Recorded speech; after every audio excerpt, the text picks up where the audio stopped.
Fala pessoal, aqui quem fala é o Tainan. Hoje é o dia 13 de setembro de 2022 e o Bitcoin caiu mais de 10% hoje.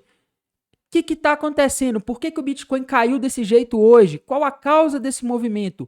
Vai continuar caindo mais nos próximos dias? É disso que nós vamos falar nesse vídeo. Então, se você quer entender os motivos e as perspectivas por trás desse movimento de queda do Bitcoin hoje, assista esse vídeo até o final. Antes de começar, eu peço encarecidamente que você deixe o like aí embaixo. É assim que o YouTube reconhece que esse conteúdo é bom e que você quer que esse canal continue trazendo mais conteúdos como esse. Não se esqueça de se inscrever no canal e ativar o sininho para receber as notificações dos vídeos e análises que eu posto aqui diariamente. Bem, pessoal, então a gente viu essa queda de mais de 10% hoje. Bitcoin fechou com aproximadamente 10% de queda agora o diário de noite. E a gente vê que essa queda do Bitcoin, ela aconteceu. A maior parte, ela começou quando o Bitcoin estava na região dos 22.700, ali às 9h30 da manhã desse dia 13 de setembro de 2022. Mas, Tainan, por que às 9h30 da manhã o Bitcoin caiu 3% exatamente naquele minuto em que deu às 9h30? Foi nesse momento em que foi divulgado aquele dado que eu vinha comentando nos últimos vídeos, nas últimas análises. A inflação dos Estados Unidos relativa ao mês de agosto, o índice de preço ao consumidor dos Estados Unidos. Era esperado, galera, uma diminuição de menos 0,1% na inflação. Era esperado uma deflação. E o que aconteceu? A inflação subiu. Era esperado que ela diminuísse e ela aumentou. Isso é péssimo. Tainan, o que isso tem a ver com Bitcoin? Por que o Bitcoin está olhando a inflação dos Estados Unidos? O Bitcoin não tem nada a ver com isso. Infelizmente, não. O Bitcoin, como a maioria dos ativos de risco do mundo, ele está sofrendo aí com essa inflação, com esse evento que a gente teve hoje, a divulgação desse dado macroeconômico com um nível de inflação extremamente elevada. E a gente vê que lá nas bolsas americanas, o índice das 500 maiores empresas listadas em bolsas nos Estados Unidos também sofreu uma forte queda exatamente às 9h30 da manhã. Tá? Então esse movimento do Bitcoin, ele, na verdade, foi um movimento de aversão a risco global. A Bolsa Americana sofreu, a gente vê que o dólar aqui no Brasil, exatamente, se a gente colocar no gráfico também às 9h30 da manhã, ele deu uma disparada, ele subiu. O que é isso? O dólar subindo no Brasil? É pessoas saindo de risco, tá? O dólar ele subiu no mundo inteiro. Se a gente for aqui no gráfico do DXY, a gente vê esse movimento também, tá? A gente consegue ver que o DXY, ele disparou às 9h30 da manhã, exatamente naquele minuto. O que é o DXY? Ele é o índice da moeda dólar americana. Ele mede a força do dólar, a dominância do dólar frente a outras moedas do mundo, tá? E a gente vê que o dólar simplesmente ficou mais forte. Quando o dólar se valoriza, é porque as pessoas estão comprando mais dólar, estão trocando outros ativos por dólar. E quando que as pessoas trocam outros ativos por dólar? Quando há aversão a risco, quando há medo, quando há incerteza. Então a gente consegue ver que todo esse movimento do mercado de criptomoedas hoje foi basicamente um movimento acompanhando as outras bolsas do mundo, os outros mercados que caíram após a divulgação do CPI lá dos Estados Unidos, o índice de preço ao consumidor, a inflação dos Estados Unidos, que veio acima do esperado. Mas, Tainan, como assim? Por que o mercado se preocupou tanto? Só veio um pouco acima, não veio uma coisa absurda, não veio 5%. E aí eu tenho que falar com vocês que o problema aqui, ele é muito mais complicado, tá? Porque o mercado já estava esperando o Fed dar 0,75 na semana que vem. Para quem não sabe, na semana que vem, dia 21 de setembro de 2022, a gente vai ter a reunião do Fed, o Banco Central dos Estados Unidos. Na próxima semana, eles vão aí decidir a nova taxa de juros. Eles vão provavelmente aumentar a taxa de juros dos Estados Unidos, o que impacta todos os outros mercados do mundo, tá? E esse dado de CPI que saiu hoje, pessoal, ele é extremamente decisivo para o mercado entender o que o Fed vai fazer. Não se esqueçam, o que derrubou o mercado de criptomoedas em junho, fez o Bitcoin cair da região ali dos 30 mil dólares para a região dos 20 mil dólares, chegando a bater 17 mil dólares, foi o CPI que veio mais alto do que o esperado em junho. Então, não menospreze, não subestimem esse CPI que veio um pouquinho aqui, alguma coisa acima. Isso é muito, porque isso vai impactar provavelmente a política do Fed. E o CPI em si até que não assusta tanto, mas o que mais assusta é o núcleo do CPI, o núcleo da inflação dos Estados Unidos. Ele subiu 0,6, era esperado 0,3. Ele subiu aqui o dobro do que era esperado, tá? Então a gente vê que nos últimos 12 meses, se a gente olhar a base anual, a inflação ela ainda está crescendo, ela não está diminuindo. tá? Muitos analistas, muitos economistas estavam falando há pouco tempo atrás que a inflação tinha batido o topo no mundo, né? Essa era a expectativa. Mas aparentemente, o que a gente vê aqui nesse CPI, com base nesse CPI de hoje, é que não. O Fed vai ter que continuar sendo duro para combater essa inflação. E nisso o mercado começou a precificar que o Fed pode vir a dar aí na próxima semana 1 ponto de alta na taxa de juros. E isso é muito, pessoal, é muito. Nós estamos falando da maior economia do mundo, tá? Nós não estamos falando de um país que não influencia outros países. É a maior economia do mundo. Os Estados Unidos, a maior economia do mundo, o banco central mais poderoso do mundo, subindo em 1% a taxa de juros de uma única vez, é algo quase inimaginável, tá? Por quê, pessoal? A gente está falando de a taxa de juros subindo num ritmo muito rápido. Há pouco tempo, em março que ela começou a subir, tá? Então a gente é algo assim, é algo muito, muito, muito importante, tá? A gente tem que ver o que o Fed vai fazer semana que vem. E na minha visão, para saber o que ele vai fazer na semana que vem, a gente vai ter que ver os dados que vão vir amanhã e nos próximos dias, tá?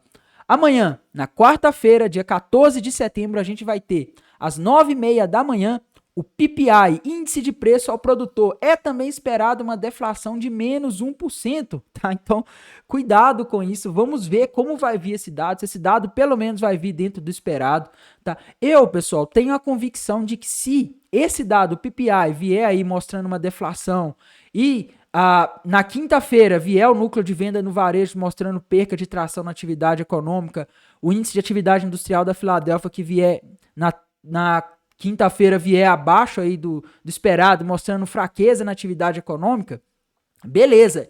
Talvez o Fed não precise dar mas se a gente tiver mais algum dado aqui vindo ruim, ou seja, se esse PPI vier pior do que o esperado, é esperado uma deflação, se vier uma inflação, ou mesmo se não vier uma deflação, já complica bastante.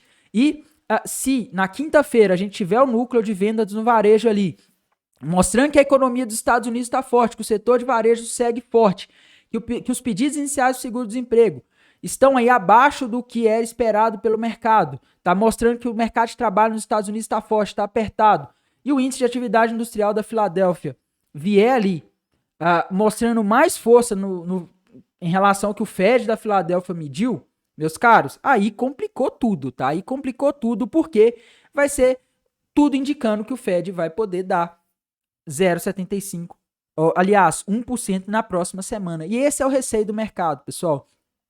E eu também quero comentar daqui a pouco com vocês a minha estratégia nesse momento. Eu fiz algumas mudanças, tá?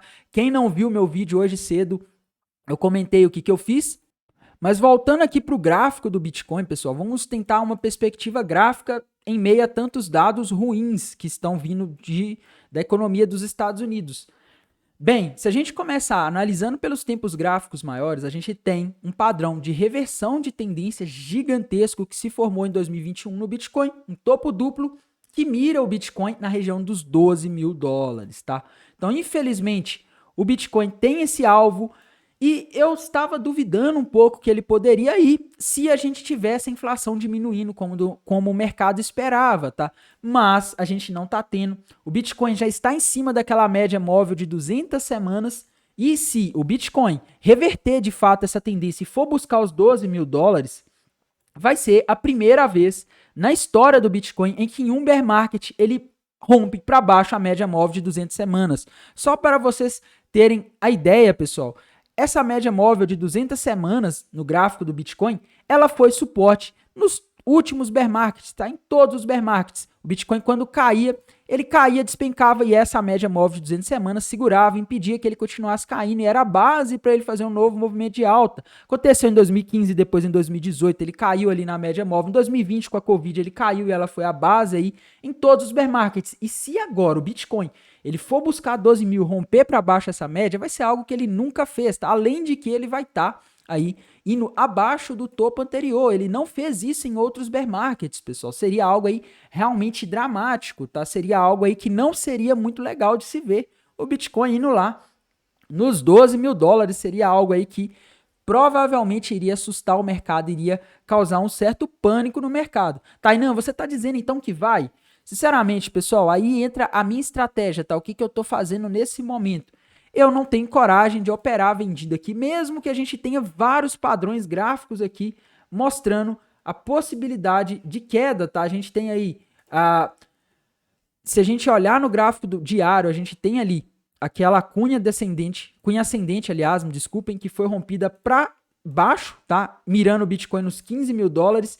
Alguns grafistas estão vendo aqui também um triângulo descendente nessa região, que estaria mirando o Bitcoin lá na região de aproximadamente 12 mil dólares, coincide com o alvo do topo duplo. Então a gente tem uma situação bem complicada aí para o Bitcoin. Então assim, pessoal, eu não tenho coragem de shortar, tá? Eu não tenho coragem agora de abrir uma posição vendida no Bitcoin, porque ele tá em cima daquela média móvel de 200 semanas que eu comentei com vocês, tá? Apostar em venda aqui é apostar que ele vai romper, coisa que ele nunca fez, tá? Então eu não teria coragem. O que eu fiz, galera? Como muitos de vocês sabem, em junho, quando o Bitcoin fez aquela queda lá e caiu da região dos 30 mil dólares para os 20 e poucos, eu comecei a comprar nos 30 mil dólares, o Bitcoin subiu ali para 31, eu vi que tava feia a coisa, que tava correndo risco dele cair por causa do CPI que ia ser divulgado, vendi por pouco, eu me salvei e saí fora e não tive o prejuízo.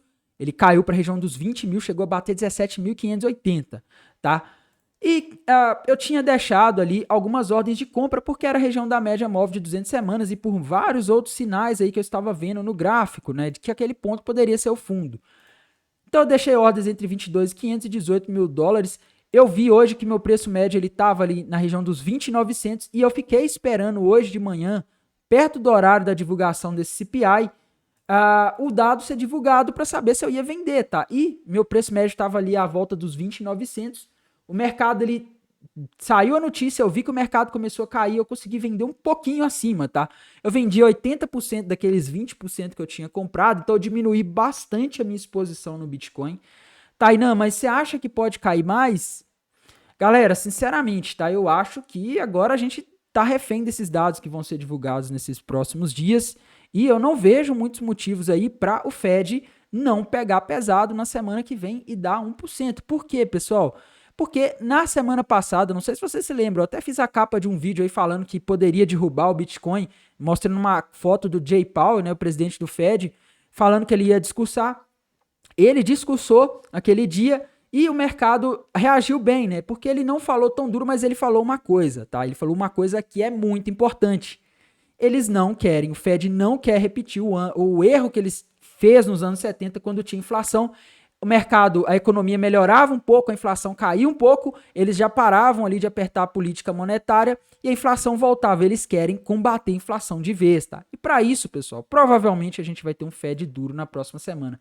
Eu não sei se o mercado vai aguentar se sustentar nesses níveis atuais com uma queda de com um aumento dessa magnitude na inflação. Galera, hoje o índice das 500 maiores empresas listadas em bolsa nos Estados Unidos, o SP500, caiu mais de 4%.